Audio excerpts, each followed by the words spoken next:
I grew up with this. You know, it was like a part of my childhood, a huge part of my childhood. Yeah, I remember me and Casey would do this thing where every time she would come on, we would always sing like, I would always be like, take on me. Yeah. And then she would walk by and she'd be like, take on me. I mean, what's clever is, you know, they're always able to cross-pollinate and bring people in and back and bring them out and back, and I would love that. I would love that. Yeah, it's not my choice. But it's really weird. It's still really weird. Like seeing my big head on that poster. It's the walkie. It's so cool. It's the walkie. No, but it's like it's really... the point for me. Be warned of booby traps, pirates, and mountains where none dare to go. If you hear this, don't give up, no matter what.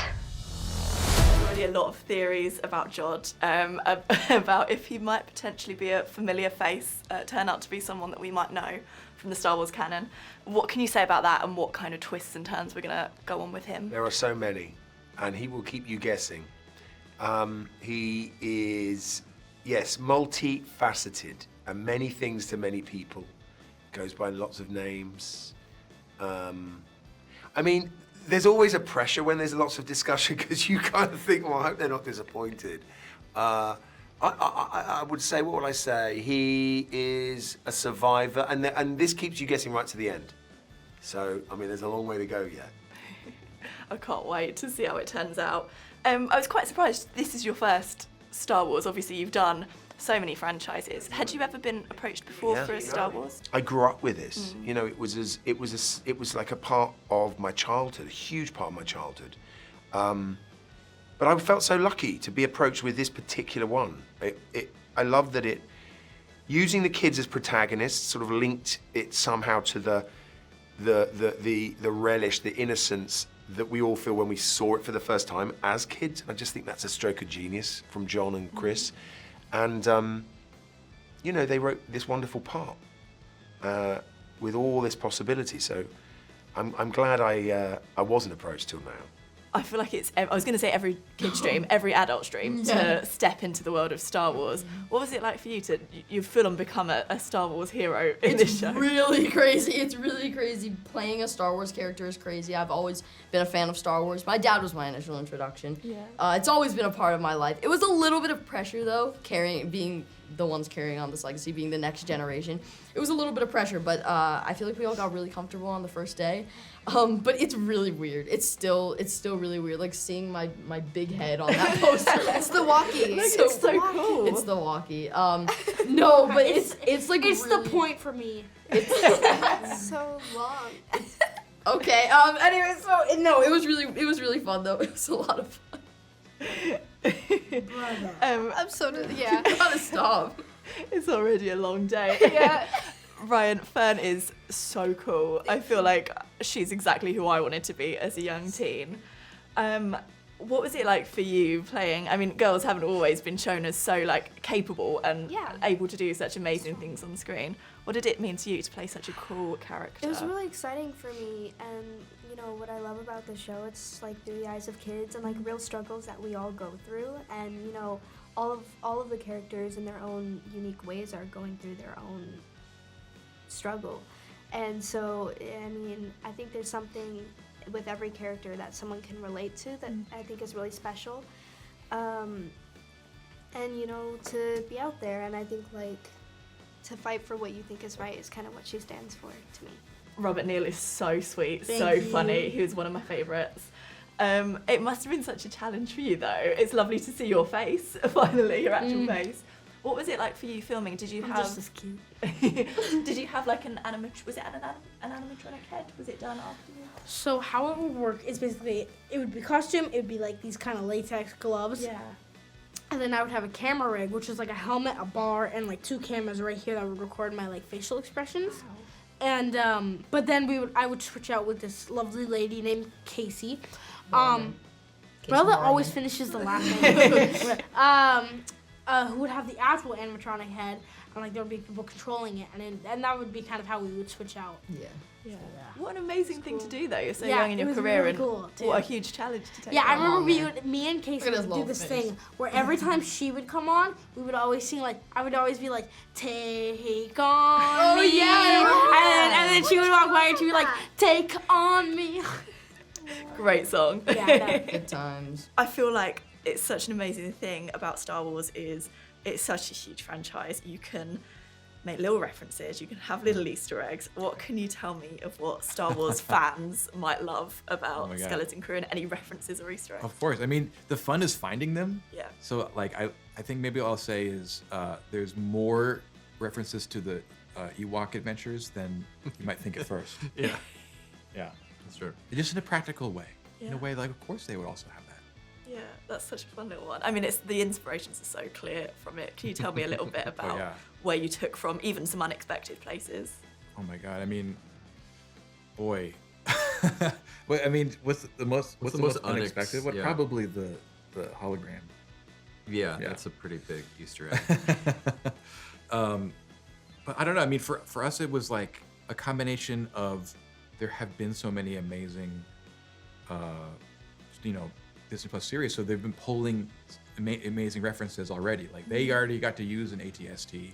So what are we going to use? Yeah. And so we kind of embraced that because part of the idea of the show was that it's a little bit, instead of the highs and lows of the Star Wars world, it starts in the kind of the middle. Yeah. And it's this kind of the mundane world of Star Wars, which is still so fascinating because it's Star Wars. Yeah. So like, there's references to like Star Tours, things like that, that we love.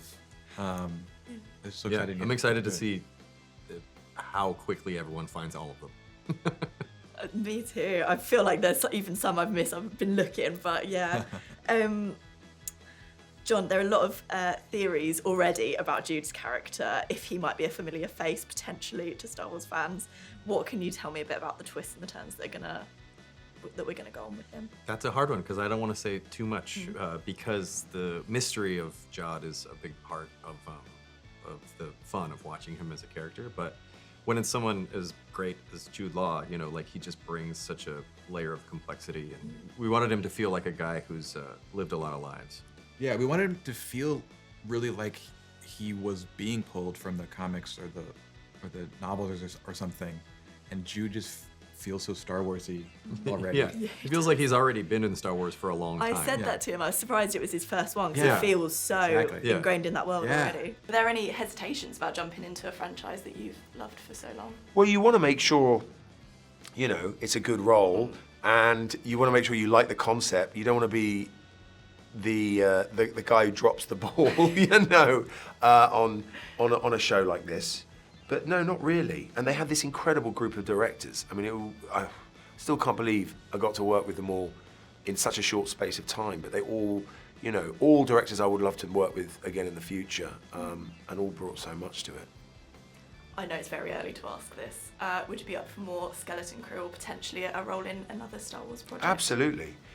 Absolutely. And obviously that depends an awful lot on whether he's liked and is popular. And I mean, what's clever is, they're always able to cross-pollinate and bring people in and back and bring them out and back. And I would love that. I would love that, yeah. It's not my choice. Yeah, but you'd be up for it if Yeah, yeah. How you say you've seen it all. How will fans feel at the end as the final as the credits roll on that final episode? Well, I think they do a great job of, really delivering in. There's a beautiful sentiment to the whole piece. There's all sorts of twists and turns. It remains thrilling and nail-biting, I hope. I certainly found it that, and full of surprises. So I hope they are fully satiated. How are we going to feel about your character towards the end of it, do you think? I have no idea. Too much mystery around him. I have no idea. I just hope they like him as a character. They don't have to like him, but I hope they like him as a character. Yeah. There's a lot to sort of. He's a complicated person, so there's lots to get to know about him. That surprises me. You think people might not. Well, you never know. Yeah. I mean, the pressures are high, and the fans take this very seriously. I'm very aware that they take it very seriously and can be quite divided. They're like different sects within the huge fan audience of Star Wars. So, you know, I just hope they're embracive and that they enjoy him, enjoy it. Kiriana, KV is, I love her, she's like the brains of the operation, right? No shade to all of the other characters, but she's really cool. What did it mean to you to take on that role and you know, just, again, like be a really cool, intelligent Star Wars hero? It was amazing. I feel like I learned a lot from her, because I feel like in times, for me at least, in times of like craziness, I might be fooling around.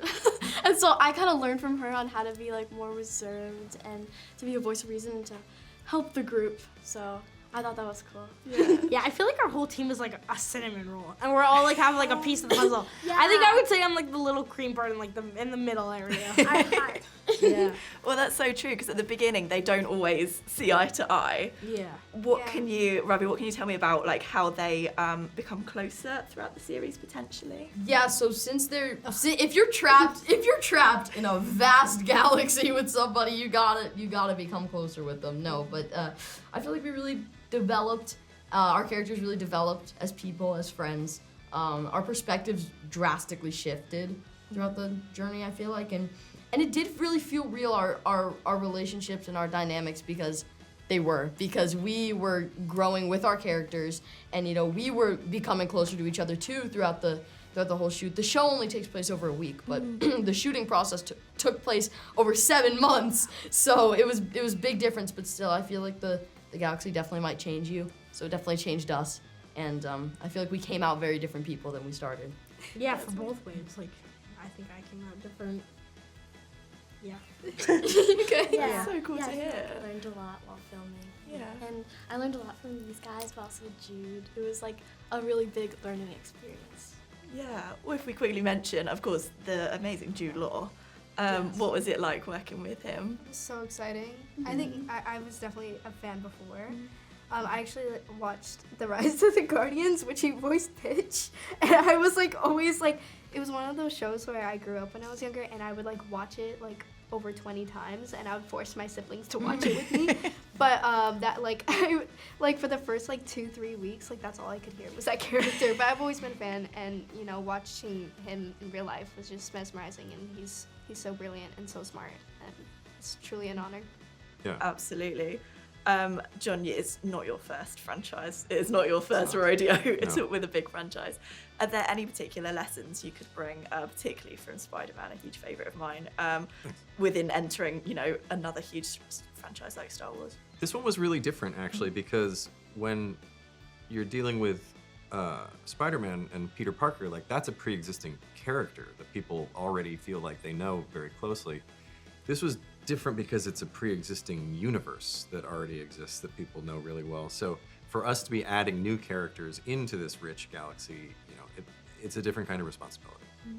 Was there anything you were, on that note, was there anything you were kind of afraid to do or nervous to kind of play around with in this, you know, established world? I think I started nervous, but then as soon as you meet like the design team at Lucasfilm, and when you have Dave Filoni and Jon Favreau as your producers, they make you feel like you're in a safe space to just explore your ideas creatively, and you know, and they'll let you know if you've gone off track. So yeah, the nerves sort of melted away pretty quickly. But it's funny because I thought that maybe we would hit some boundaries. They would say, "Oh no, you can't do Neil because of this and this that reason," but they were like, "No, you can add like he's a new species. What's he called?"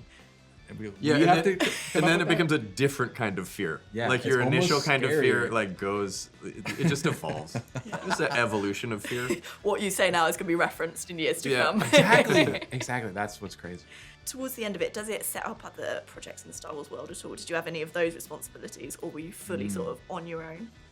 We like the idea that there could be some serious repercussions for what happens in the larger galaxy at the end of the first season of Skeleton Crew. So, yeah, you know, that's yeah, or just a spin-off about Wim's dad. You know, Wendell's World. Yeah. There you go. Boom. Yeah. I love this. We're workshopping. Just finally, before I let you go, what was the biggest challenge bringing this to screens?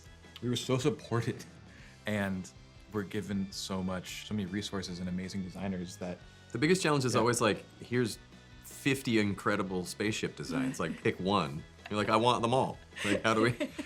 Here's 100 aliens to choose from. You know, you can pick 10. Like, you're just like overwhelmed with the level of quality that, you know, it just becomes your job to.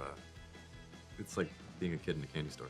Yeah, it's like, it's so expansive. Like, you don't want to get lost in the Star Wars world. You just stick to your story and let that be our guide. So we had to say no to other really cool ideas. Maybe that will come to light someday. Yeah.